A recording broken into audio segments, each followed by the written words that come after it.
ઘાત સમીકરણ જે બહુપદીય સમીકરણમાં બહુપદીની ઘાત 2 હોય તો તેવા સમીકરણને દ્વિઘાત સમીકરણ કહેવામાં આવે છે. હિન્દુ સંસ્કૃતિમાં બ્રહ્મગુપ્તે દ્વિઘાત સમીકરણોને ઉકેલવાની રીતો આપેલી છે. શ્રીધર આચાર્યએ દ્વિઘાત સમીકરણના ઉકેલની વ્યાપક એટલે કે પ્રમાણિત રીત આપી છે.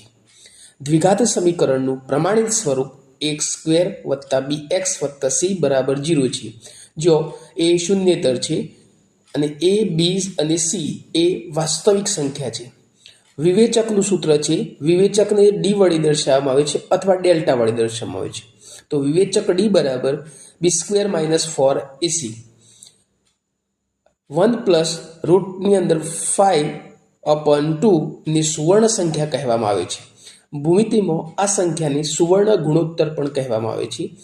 આ સંખ્યા ફિબોનાકી શ્રેણી સાથે જોડાયેલ છે અને ફિબોનાકી શ્રેણી સાથે હેમચંદ્રાચાર્ય જોડાયેલ છે. કોઈપણ દ્વિઘાત સમીકરણની વધુમાં વધુ 2 બીજ હોય છે.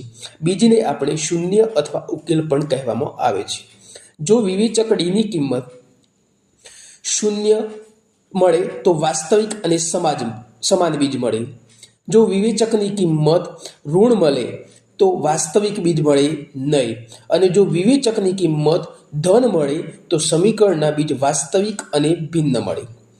શ્રીધર આચાર્યના સૂત્ર દ્વારા દ્વિઘાત સમીકરણના બીજ મેળવવા માટે તો 2 બીજ આપણને આલ્ફા અને બીટા આપ્યા હોય તો આલ્ફા બરાબર -b પ્લસ રૂટની અંદર d એટલે કે b² - 4ac ભાગ્યા 2 અને બીટા બરાબર -b માઇનસ રૂટની અંદર d ભાગ્યા 2.